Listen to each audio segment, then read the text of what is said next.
Hi అండి, welcome to my channel. ఇప్పుడిప్పుడే మనకు ఒక బ్రేకింగ్ న్యూస్ అయితే రావటం జరిగిందండి. ఉద్యోగులకు సంబంధించి సంచలన జీవో అయితే విడుదల చేయడం జరిగింది. ఆ పూర్తి వివరాలు అయితే వీడియోలో తెలుసుకుందాం. మీరైతే వీడియోని ఎక్కడా కూడా స్కిప్ చేయకుండా ఎండ్ వరకు అయితే చూసేయండి. వీడియో నచ్చినట్లయితే తప్పకుండా లైక్ చేయండి, షేర్ చేయండి.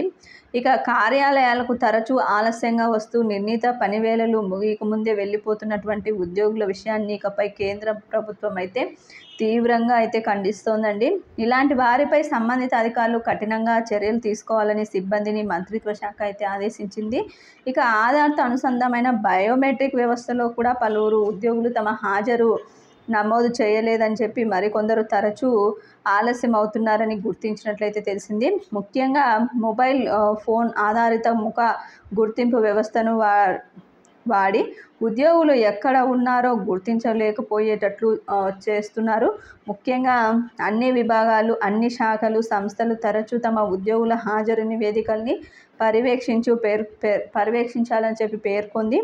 ఆలస్యంగా వచ్చిన ఒక్కొక్క రోజుకి ఒక్కొక్క పూటకి సాధారణ సెలవు చొప్పున కోత పెట్టాలి. ఒకవేళ సీళ్లు లేకపోతే అర్జిత సెలవుల నుంచి కూడా తగ్గించాలి అని చెప్పి ఈ విధంగా జీవోనైతే విడుదల చేసిందండి.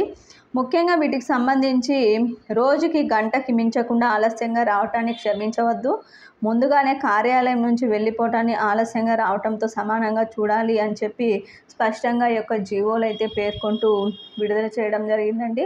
ఇక నుంచి అందరి ఉద్యోగులకి ఇది వర్తిస్తుందని చెప్పి స్పష్టంగా అయితే చెప్పడం జరిగింది. ఏపీ ఉద్యోగులు కావచ్చు, తెలంగాణ ఉద్యోగులు కావచ్చు, ప్రతి ఒక్క ఉద్యోగులకి సంబంధించి ఈ జీవోనైతే విడుదల చేసిందండి కేంద్రం. ఇది ఇప్పటి వరకు ఉన్నటువంటి లేటెస్ట్ అప్డేట్. మీకు వీడియో నచ్చినట్లయితే తప్పకుండా లైక్ చేయండి, షేర్ చేయండి. Thank you for watching.